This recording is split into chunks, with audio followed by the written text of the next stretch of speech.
Assalamualaikum warahmatullahi wabarakatuh dan selamat pagi. Saya Awal Muhammad Muhammad Fahan bin Wan Mahla akan menerangkan tentang kajian kami, iaitu kedatangan James Brooke ke Sarawak. So, untuk pengenalan kajian kami, ianya mengenai latar belakang kedatangan James Brooke ke tanah Borneo. Kami juga mengkaji bagaimana James Brooke memberi bantuan yang bersyarat sehingga James Brooke mendapat jawatan Rajah Sarawak. Kajian kami juga mengenai surat perjanjian dan tanda peringatan hal-hal yang terpenting untuk memahami eksistensi James Brooke di Sarawak. So, itu saja dari saya. Saya pass kepada next presenter. Assalamualaikum dan salam sejahtera. Nama saya Adi Rafikin bin Muhammad Atta dari kelas SR 243 3B. Dan sekarang saya akan membentangkan mengenai pengenalan manuskrip 1841. Apa itu manuskrip? Pada awalnya, menurut Dewan Bahasa dan Pustaka, manuskrip merupakan naskah tulisan tangan atau versi ataupun bahan yang telah disediakan oleh penulis untuk dicetak dan diterbitkan dalam buku dan lain-lain. Lalu terdapat satu pertikaian di mana manuskrip pada awalnya didefinisikan sebagai karya tulisan Jawi yang bertulisan tangan di awal kurun ke-16 dan 20. Namun pertikaian itu menimbulkan perantaraan soalan mengenai manuskrip selepas abad ke-20. Maka definisinya diubah oleh Perpustakaan Negara Malaysia yang menjadikan apa-apa segala bentuk tulisan tangan dalam bahasa rumpun Melayu, iaitu tulisan Jawi, yang berusia sekurang-kurangnya 100 tahun. Maksudnya, apa-apa barang yang ditulis pada zaman dahulu yang sudah berusia 100 tahun boleh dianggap sebagai manuskrip. Permulaan penjajahan Sarawak pada zaman dulu, pada zaman pemerintahan Kesultanan Brunei, Sarawak merupakan sebuah kawasan yang kecil di mana ia dikenali sebagai Sarawak proper. Sehingga hari ini, Sarawak meliputi kawasan dari Tanjung Datu sehingga Sungai Sadong. Walaupun Sarawak merupakan jajahan takluk Kesultanan Brunei sejak abad ke-15, namun penguasaan pemerintahan pusat Kesultanan Brunei terhadap wilayah Sarawak tidak ketat sekali, terutamanya wilayah yang berada di kawasan pedalaman. Pada waktu itu, masalah besar tersebut ialah sikap kuku besi daripada Pangeran Indra Mahkota Muhammad yang menjadi wakil pemerintahan Brunei di Sarawak pada masa itu. Sikap tersebut mengakibatkan pemberontakan oleh Datuk Patinggi Ali dan Temenggong. Oleh sebab itu, dalam keadaan yang mendesakkan, Pangeran Muda Hashim mencari cara lain untuk meminta pertolongan oleh bantuan kuasa asing.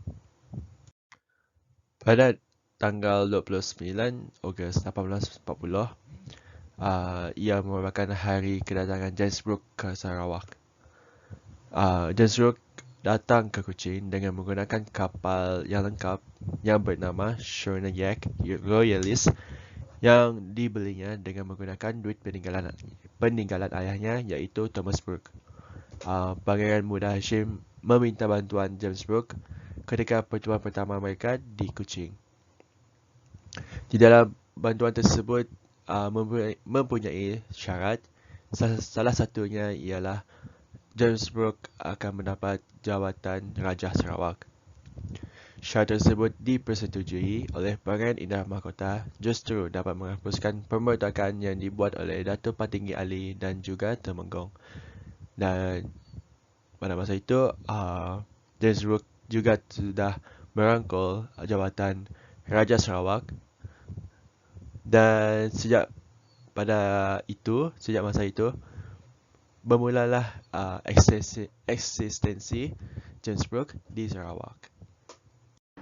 Salam sejahtera kepada Sewan Arifin. Nama Jordan Jerua Ana Joseph Nyalau dari SR243. Dan saya akan membentangkan tentang objektif kajian. Poin pertama ialah menerangkan latar belakang kedatangan James Brooke ke tanah Borneo, di mana kita dapat mengetahui cara bagaimana James Cook datang ke tanah Borneo. Seperti yang dikatakan di pengenalan tadi, Pangeran Muda Hasim mencari cara lain dengan meminta bantuan daripada kuasa asing. Pada tanggal 29 Ogos 1840, James Cook segera ke Kuching dengan menggunakan kapal. Poin kedua ialah menerangkan bagaimana James Cook memberi bantuan bersyarat sehingga James Cook mendapat jawatan Raja Sarawak, di mana James Cook bersetuju untuk menolong Pangeran Muda Hasim, tapi dengan bersyarat James Cook mesti mendapatkan jawatan Raja Sarawak, di mana ini adalah atas persetujuan Pangeran Indra Mahkota. Poin ketiga ialah menerangkan tentang surat perjanjian dan tanda peringatan, hal-hal yang terpenting untuk memahami aksi tensi James Cook di Sarawak, di mana kedudukan James Cook masih terikat dengan beberapa hal. Seterusnya ialah penyataan masalah. Disebabkan sikap kuku besi Pangeran Indra Mahkota Mohamad yang menjadi wakil pemerintahan Brunei di Sarawak menimbulkan masalah besar dan menyebabkan pemberontakan di antara Datuk Petinggi Ali dan Temenggung berlaku. Sehingga Pangeran Muda Hasim memikirkan cara lain untuk mengatasi pemberontakan tersebut dengan meminta pertolongan oleh bantuan kuasa asing, di mana ini berlaku sebelum kedatangan James Cook ke tanah Borneo. Disebabkan masa ini juga Pangeran Muda Hasim terpaksa mencari cara lain dan meminta bantuan daripada James Cook, dan James Cook pun bersetuju untuk menolong Pangeran Muda Hasim untuk mengelakkan berlakunya pemberontakan, tetapi dengan bersyarat di mana James Cook hendaklah diberi jawatan Raja Sarawak. Itu saja daripada saya. Terima kasih. Baiklah, seterusnya saya akan menerangkan tentang penerangan mengenai dakwah tulisan. Okey, antara perkara yang disebut di dalam kajian ini ialah yang pertama, James Cook Esquire memerintah negeri Sarawak dan tahluknya.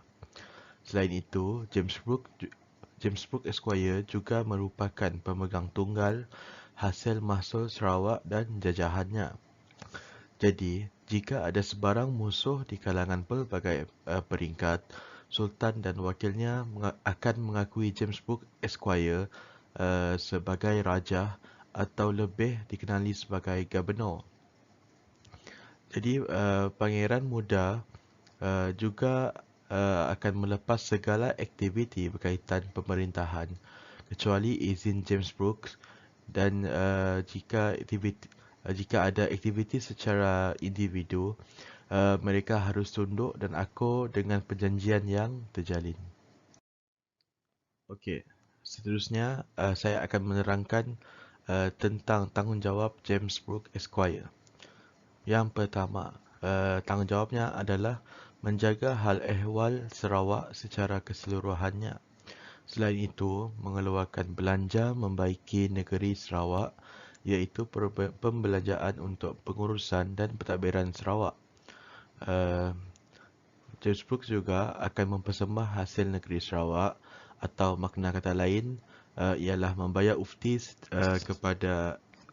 hasil bumi kepada Sultan yang memerintah Brunei, iaitu Sultan Omar Ali Saifuddin II dengan jumlah RM1,000 Brunei, Pangeran Muda Hasim iaitu Wakil Sultan dengan jumlah RM300 Brunei, Datuk Patinggi dengan jumlah RM300 Brunei, Datuk Bandar dengan jumlah RM150 Brunei, dan akhir sekali ialah Temenggung dengan jumlah RM100 Brunei.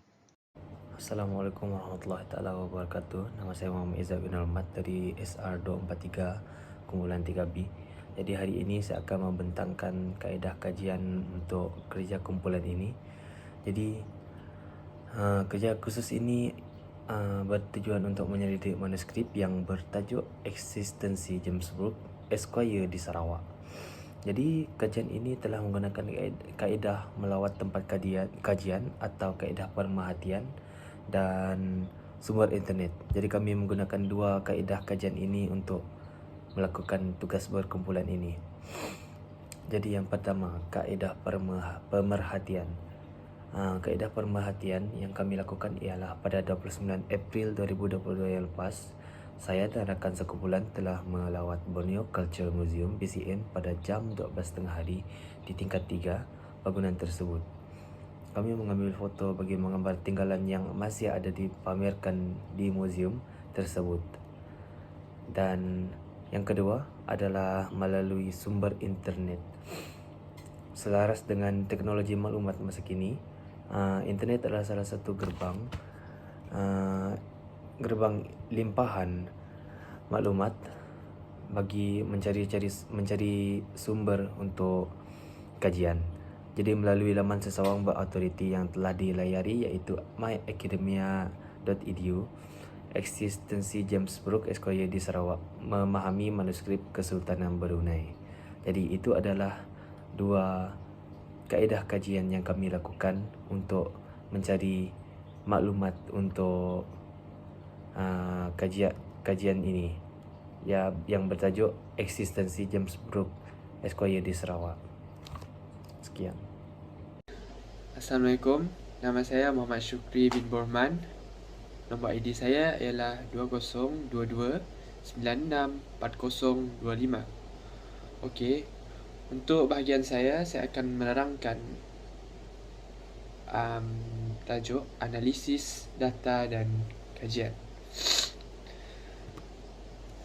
Okey, analisis data kajian ada 5. Yang pertama ialah formatif pemerintahan kesultanan yang dikeelokkan oleh kerajaan Brunei menjadi sistem kolonial. Yang kedua, pemerintahan Brooke masih di bawah takluk Kesultanan Brunei. Yang ketiga, kekuatan James Brooke ialah pengurusan dan pentadbiran. Yang keempat, keterikatan kuasa Brooke terhadap Sarawak.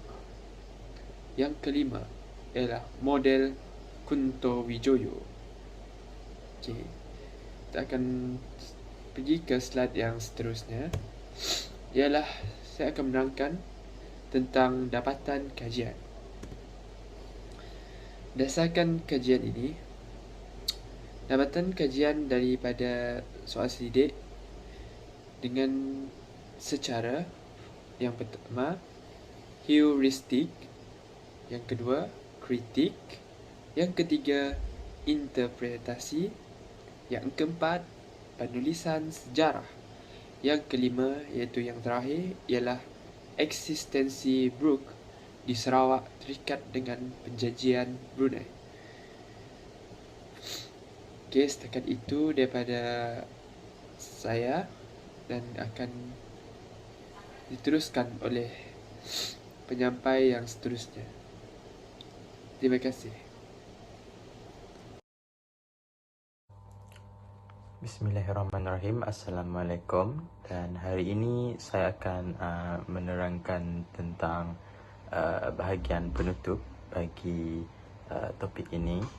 Jadi saya teruskan.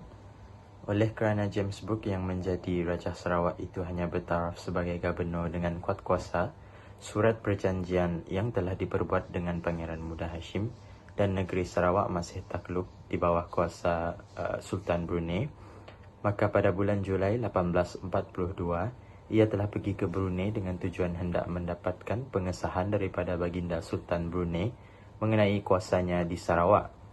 Di Brunei, Brooke telah berunding dengan Sultan Omar Ali Saifuddin, dan hasilnya daripada rundingan itu pada bulan Ogos 1842, baginda telah membuat perjanjian dengan James Brooke yang antara lain menyebutkan bahawa Sultan Brunei menyerahkan negeri Sarawak serta segala cukai hasil negeri kepada James Brooke, dan James Brooke hendaklah membayar kepada Sultan Brunei tiap-tiap tahun wang sebanyak $2,500. Dengan itu, James Brooke dilantik menjadi Raja Sarawak dan mula berkuasa di Sarawak dengan rasminya, maka bermulalah sejarah moden negeri Sarawak. Seterusnya adalah mengenai rekomendasi.